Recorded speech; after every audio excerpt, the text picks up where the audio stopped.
landet hernede i Tyskland.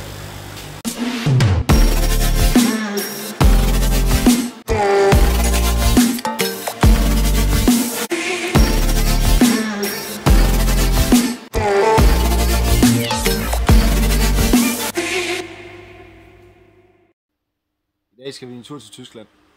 Vi skal med Michael fra Køjhul ned og hente de fisk, han har købt her i efteråret.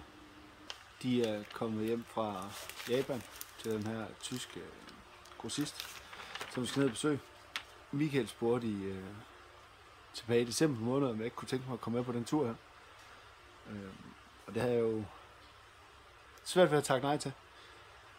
Det virkede som en super fed oplevelse. Komme ned og se, hvordan det ligesom foregik og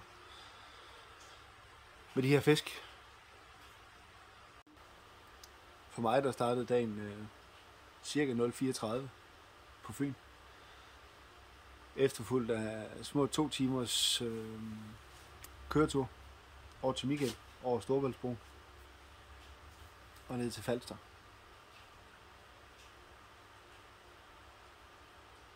Dagene op til turen har været lige lidt for spændende. Der har været den her storm her, og der har været at snakke om lukkede broer og aflyste færgeafgange, alle de her ting her. Så det var faktisk først dagen før vi skulle afsted, at det ligesom blev afgjort, at vi skulle afsted. Stormen den aftog cirka ved midnatstid, samme dag som vi skulle afsted. Så det betød, at Storebæltsbroen var igen åben. Jeg kunne komme til Sjælland. Færgen var heller ikke aflyst. Eller i hvert fald ikke fra Danmark mod Tyskland. Den var aflyst den anden vej. Turen derned var lang. Vi holdt i kø i 4-5 timer. Fordi den her aflyste færge fra Tyskland til Danmark, den ikke havde... der var simpelthen lastbiler i 100 km i det ene spor. Og så er der den her bro, vi skal over, lige når vi kommer af færgen næsten. Der var en lastbil, der var væltet om natten. Det betyder, at der var et spor på den her bro, som vi alle sammen skulle deles om. Så det tog lidt tid. Vi blev mødt i døren af Thomas, som ejer det her sted her. Det minder faktisk på mange måder om de her Koi Farm i Japan. Du har nogle riste i midten at gå på, så er der huller med vand i, hvor fiskene går i. Mega fedt. Det er... Michael sagde, at jeg skulle ikke forvente den her fancy køjbutik, men jeg vil sige, det jeg kom ned til, det var langt bedre end det. Det var lidt ligesom at være i Japan, men uden at være der. Da vi kommer ind ned ved Thomas, der har Thomas gjort det er helt klart med de her kasser og poser, som fiskene de skal pakkes i. Og efter ligesom at have set den første del af butikken, så siger Michael, kom, vi skal lige herop bagved og hente fiskene. Så tænker jeg, er der mere? Og ja, det er der. Der er udover det, den store del af huset dernede, så har Thomas op bagved en karantæneafdeling, og det er så der største delen af fiskene går. De er lige blevet færdige i karantæne på det her tidspunkt. Så vi kommer ind i det her lille rum og begynder egentlig at gå rundt og lidt kigge efter de her fisk, som Michael har købt. Ja, jeg taber underkæben. Det er så vildt. Der er så mange fisk, der er så mange forskellige slags. Det er... jeg er målløs. Jeg går baglås, glemmer halvdelen af det, jeg skulle filme, og halvdelen af det, jeg skulle sige, og det var bare overvældende. Det var virkelig overvældende. På den fede måde. Der er nogle sindssygt flotte goskier. Showa, Genrin Showa, Oshiba, Cohago. Deutsch Cohago. Jamen, ja, jeg kunne blive ved. Der var så mange forskellige typer. Det var så overvældende. På den fede måde. Vi skal som sagt have pakket de her fisk og have dem med tilbage til Danmark. Det foregår på den måde, at de kasser, som Thomas han har gjort klar, på kassen der er der ligesom et billede af de fisk, som skal i den kasse. Og det var de samme fisk, der var i kassen, da de kom hjem fra Japan af. Så egentlig super smart måde at holde styr på. Hvis vi nu kommer til Danmark, og vi har en idé om, at enkelte fisk skal forskellige steder hen, eller måden de skal fordeles på, så kan man kigge på kassen og sige, okay, den her kasse, den indeholder 5 Ginrin Showa og en Ginrin Shio Tsui, og de skal derhen. Så på den måde, der er det ret nemt. Så vi begynder egentlig eller Thomas og Michael begynder at fylde vand i den første kasse her.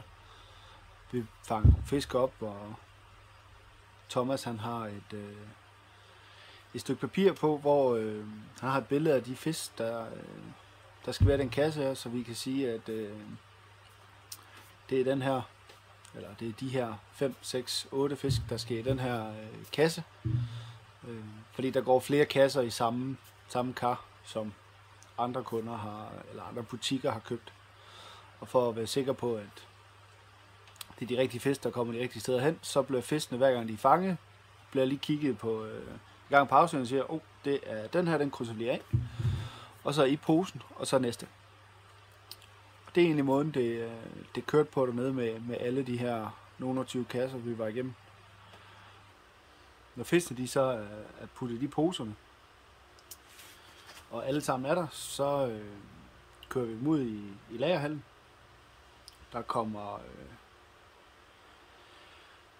noget metylblåt i, og det gør der, fordi det er noget med, at det hjælper fisk med at optage ilten i posen bedre. Og så bliver de lukket. Der kommer ilt i, de bliver lukket i kassen. Kassen bliver lukket, og så bliver kassen stillet ud i bilen, og det hele starter forfra. Det vil sige op, ny kasse, ny fisk, ud i bilen. Og sådan kørte det egentlig. Jeg tror klokken den var den 6 eller 7 om aftenen. Så det har været små 6 timer efter vi er kommet. Der var vi færdige og var på vej hjem igen.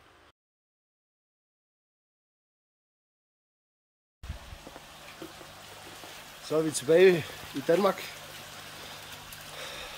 efter en usædvanlig lang tur til Hamburg. Sådan cirka 3 timer forsinket, fordi der var en eller anden lastbil, der væltede. Jeg kørte fra Glamsbjerg, da klokken den var 4:15, og klokken er nu 22:07. Og en masse kasser, der skal pakkes ud.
vi færdige.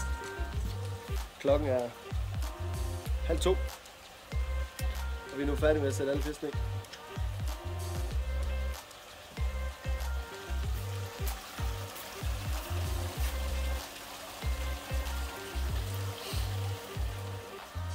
Så nu er det godnat.